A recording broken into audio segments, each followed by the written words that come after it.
English మాట్లాడడానికి భయపడుతున్నారా? అయితే మీకోసమే ఈ స్పోకెన్ ఇంగ్లీష్ క్లాసెస్. వెంటనే కాల్ చేసి జాయిన్ అవ్వండి. నమస్తే రమగారు. నమస్తే జయ. రమగారు, విక్రమ బేతాళ కథలు చాలా రోజులు అవుతుందండి. పట్టువదలని విక్రమార్కుడు మళ్ళీ శ్మశానం లోపలికి నడిచాడు. మర్చెట్టెక్కాడు. కళేబరాన్ని భుజానేసుకున్నాడు. దిగి నడుస్తున్నాడు.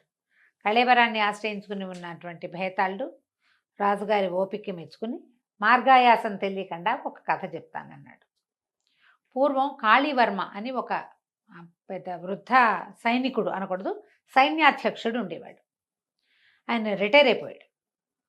చాలా వయసు ఉంది ఆయనకి, 70-80 సంవత్సరాలు, 90 సంవత్సరాలు, చాలా గట్టివాడు. అయితే రిటైర్ అయిపోయిన తర్వాత ఆయన కపిత్థ నగరం అని తన నగరానికి వెళ్ళిపోయాడు. ఈ కపిత్థ నగరం రాజుగారి ఏలుబడిలో ఉన్నది కాదు. కొంచెం ఈయన తాలూకు కొంత కంట్రోల్ ఉండేది కాళీవర్మకి. ఆ కపిత్థ నగరపు కొండ కొమ్ము మీద పెద్ద కోట, చాలా పెద్దది కాదు కానీ ఒక కోట, పురాతనమైంది. ఆ కోట ఈయనకి పూర్వీకుల నుంచి వచ్చింది. ఈయనకి ఒక 100 మంది సైనికులు ఉండేవారు. ఇంకా పనివాళ్ళు వాళ్ళు ఉండేవాళ్ళు. ఆ కోటలో ఉండేవాడు ఆయన. అయితే ఈయనకి ఒక మనవరాలు ఉంది. పిల్ల పేరు కుంతల. అమ్మ నాన్న లేరు. ఈ యుద్ధాల సమయంలో కాళీవర్మ గారి కొడుకు మరణించాడు. కోడలు సహగమనం చేసి పిల్లని ఈయనకు అప్పచెప్పారు. ఓకే. అయితే ఈ కుంతల ఆయనకి ప్రేమాభిమానాలు అవి ఉన్నవాడు కాదు. ఆయన ఒక రకంగా గట్టిగా ఉండే మనిషి. అంటే చాలా సంవత్సరాలు యుద్ధాల్లోనూ వాట్లలోనూ సైనికులతోటే ఉండి కుటుంబంతో లేకపోవటం వల్ల పిల్లనేమి ఆపేక్షగా దగ్గర తీసేవాడు కాదు. ఆ అమ్మాయికి మాటామంతికి దిక్కుండేది కాదు. ఆ ఇంట్లో అందరూ పనివాళ్ళు. రాజుల కాలాల్లో పనివాళ్లతోటి స్నేహంగా ఉన్నవి మనం చూడం. అదే. ఆ అమ్మాయికి ఓ ఆపేక్ష లేదు, ఆదరణ లేదు, అలాగే నిరాదరణ లేదు. కానీ ఓ మాటామంతి స్నేహం పంచుకోవటము అలాంటివి ఏవి ఉండేవి కాదు. పిల్లకు 18-19 సంవత్సరాలు వచ్చినాయి. అయితే ఒకనాడు కుంతలట దేవాలయానికి వెళ్ళింది. దేవి ఆలయం ఉంది ఆ ఊళ్ళో.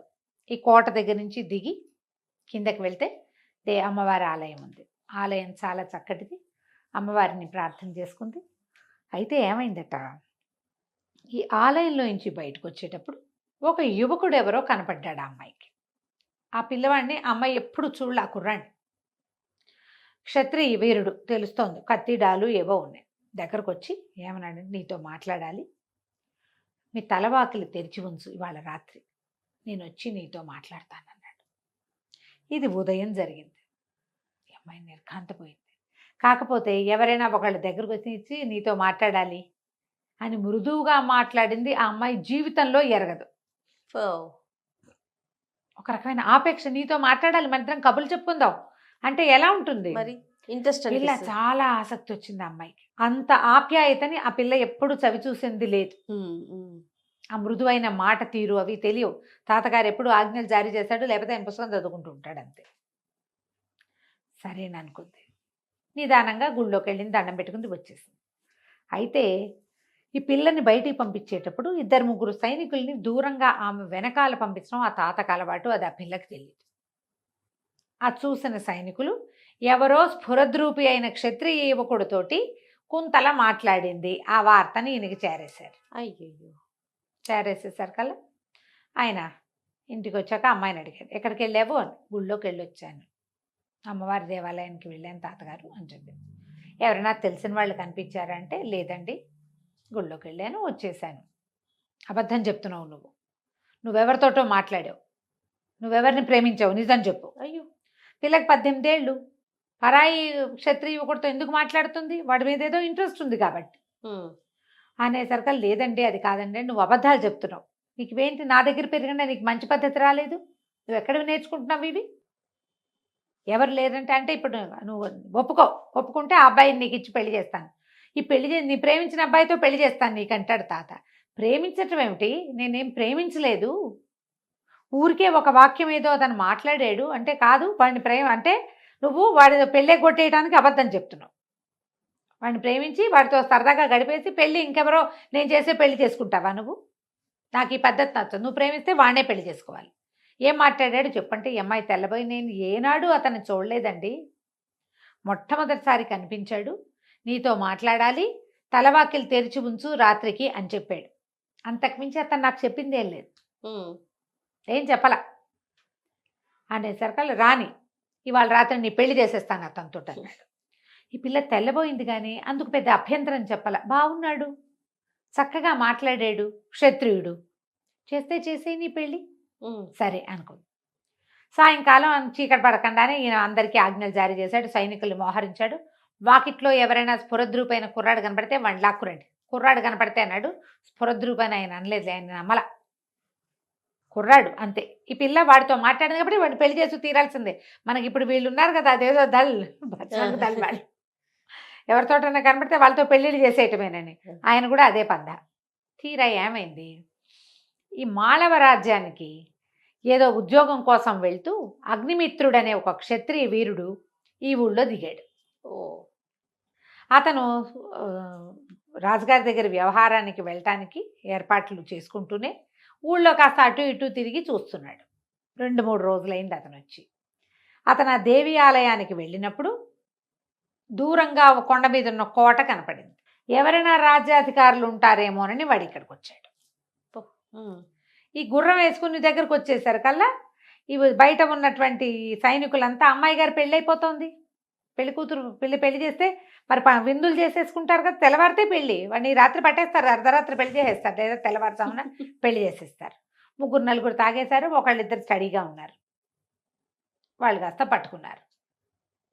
మిమ్మల్ని లోపల తీసుకురమ్మన్నారండి అంటే, నన్ను ఎందుకు తీసుకురమ్మంటారు, మీకు పెళ్లి చేస్తారండి అన్నాడు. నాకు పెళ్లి చేయటం ఏమిటి అనుకున్నాడు అగ్నిమిత్రుడు. ఏముంది, మనకేమైనా భయమా, పిలిస్తే వెళ్దాం, పిలవపోయినా మనం వెళ్దామని అనుకున్నాం కదా. సరే గుర్రం వాళ్ళకి అప్పచెప్పాడు, లోపలికి నడిచి వెళ్ళాడు. ఆయన్ని కాళీవర్మ గారి దగ్గర ప్రవేశపెట్టారు ఆ కుర్రాన్ని. ఆయన ఎట్లా చూసి, ఓహో నీకు ఇంత మాత్రం స్ఫురద్రూపమైనా ఉంటుందని నేను ఊహించలేదు, బాగున్నావు, నువ్వు కూర్చోమన్నాడు. నేను మీకు తెలుసా అండి తమరికి అన్నాడు. ఎందుకు తెలీదు, నువ్వేగా మా మనవరాలే కాబోయే మొగుడివి అన్నాడు ఆయన. మీకు అర్థం కాల. నేనేమిటండి అంటే, నువ్వు మాట్లాడద్దు, అసలు ఎవరు నోరెళ్ళలేదు అంతే అనేసరికి తను ఆశ్చర్యపోయాడు.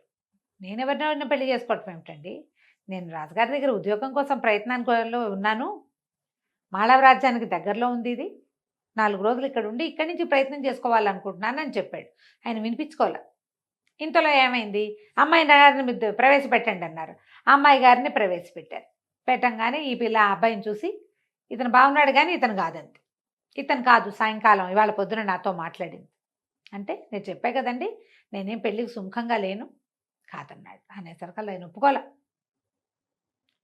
అదంతా నాకు తెలీదు, ఈ అమ్మాయి పొద్దున ఒకటితో మాట్లాడింది, సాయంకాలం నువ్వు వచ్చావు, మా కోటలోకి ఎవడొస్తే వాడితో పెళ్ళి అని మేము నిశ్చయించుకుని ఉన్నాం, మీ ఇద్దరు ఒక అరగంట సంప్రదించుకుని పెళ్ళికి సుముఖంగా ఉండాలి, లేకపోతే ఇద్దరిని నరికి కోట నువ్వు ఇక్కడి నుంచి తప్పించుకోలేవని చెప్పాడు. ఈ బిల్డింగ్కి, ఈ కోటకి వెనకాల అగడుతుంది, 600 అడుగుల లోతుంది అగట్ట, నువ్వు అటు దిగితే అటు పడిపోతావు, బయటికి వెళ్తే 100 మంది సైనికులు ఉన్నారు, చంపేస్తారు, ఆలోచించుకో, పెళ్ళా చావా అన్నాడు. మనవరాలు కూడా అదే చెప్పాడు.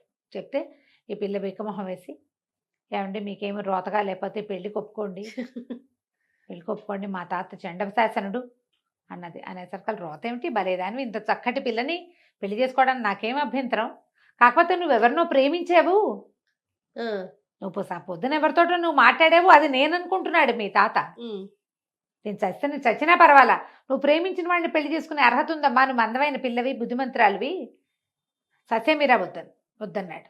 అనేసరికల్లా అమ్మాయి కాళ్ళు పట్టుకుని బతిమలాడి, కాదనకండి, నేను ప్రేమించలేదండి, మా తాత అట్లా అనుకున్నాడు, ఒట్టిగా కనపడ్డాడు, నాతో మంచి మాటలాడిన వారు ఈ 18 ఏళ్లలో నేను చూడలేదు, ఇక్కడ ఉన్నదంతా పనివాళ్ళు, సైనికులు, తాత, నా మంచి కష్టం సుఖం మంచి చెడు కనుక్కుని నాతో ముద్దుగా మాట్లాడిన వాళ్ళు అసలు లేరు నాకు, పొద్దున తను మాట్లాడని మాట విన్నాను తప్ప నేను ఏమీ చెప్పలేదండి,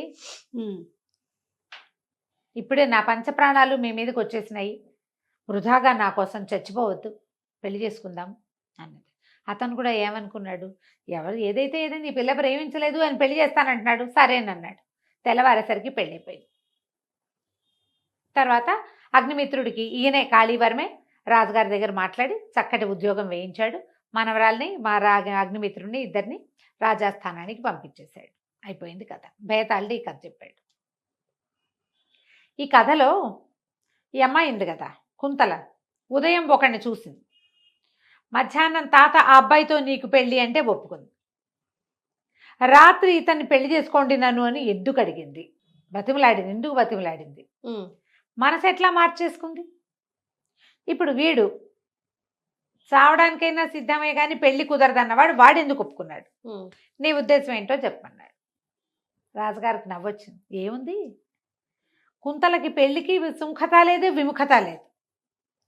ఇతను ఇంత చక్కటి పిల్లవి, బుద్ధిమంతురాలివి, నువ్వు ప్రేమించిన వాడిని పొందే అర్హత ఉంది నీకన్న అన్న ఒక్క మాటకి అతనితో ప్రేమలో పడింది. తన ప్రేమ కోసం నేనెవరో తెలీదు, నా ప్రేమ కోసం వాడు చచ్చిపోవడానికి సిద్ధపడ్డాడు, చావైనా పర్వాలేదు పెళ్లి మాత్రం కుదరదన్నాడు. అంతకంటే గొప్ప అర్హత కావాలా భర్తగా ఉండడానికి? ఒక అమ్మాయిని గెలిపించడం కోసం చావడానికి సిద్ధపడే వాడి క్యారెక్టర్ అద్భుతమైన క్యారెక్టర్. అంతే. వాడు ఎవడో పొద్దున్న 2 వాక్యాలు మాట్లాడింది, ఇంకేమీ తెలియదు. వీడి క్యారెక్టర్ కనపడుతోంది కదా, వాడు ఒట్టి రూపం కనపడింది. వీడికి రూపము ఉంది, క్షాత్రము ఉంది, క్యారెక్టర్ కూడా ఉంది. అందుకని అమ్మాయి రెడీ అయింది. ఎప్పుడైతే ఇంత చక్కటి పిల్ల స్పష్టంగా నిజం చెప్పిందో, ప్రేమ లేదు, నాకు ఏ పరిస్థితి లేక వాడు మాట్లాడిన మాటకి నేను మాట్లాడాను తప్పిస్తే విషయం ఏమీ లేదు అని అమ్మాయి ఎంత స్పష్టంగా చెప్పాక ఈ తాత, మనవరాలు, ఉద్యోగము 3 కనపడుతున్నాయి. ఎందుకు మానుకోవాలి, ఎవరి కోసం మానుకోవాలి? రేపొద్దున వాడు ఇవాళ రాత్రి వస్తానన్నవాడు రాకపోతే అప్పుడు ఏంటి, ఈ పిల్ల ఇంకా అన్యాయం అయిపోతుంది కదా, అల్లరి కూడా అయిపోతుంది. అందుకని అతను ఒప్పుకున్నాడు. అమ్మాయి ఎవరితోట మాట్లాడింది, ఇంకోటి వచ్చాడు అంటే బయట ఎంత అల్లరి. మరి ఆ అన్యాయం అమ్మాయికి చేయకూడదని ఆమె పెళ్లి చేసుకున్నాడు. వాళ్ళిద్దరూ హాయిగా ఉన్నారు, అంతేనన్నాడు రాజు. అనగానే భేతాళుడు అన్నాడు, అద్భుతంగా చెప్పావు సమాధానం, అదే జరిగింది, కానీ నేను నీతో ఉండను, నువ్వు మౌనభంగం చేసావు కదా అని రివ్వమంటూ 7తో సహా ఎగిరి వెళ్ళిపోయాడు. రాజుగారు మళ్ళీ వెనక్కి తిరిగి నడవడం మొదలుపెట్టాడు. అది కంచికి మనం ఇంటికి. చాలా బాగుందండి. నమస్తే. నమస్తే.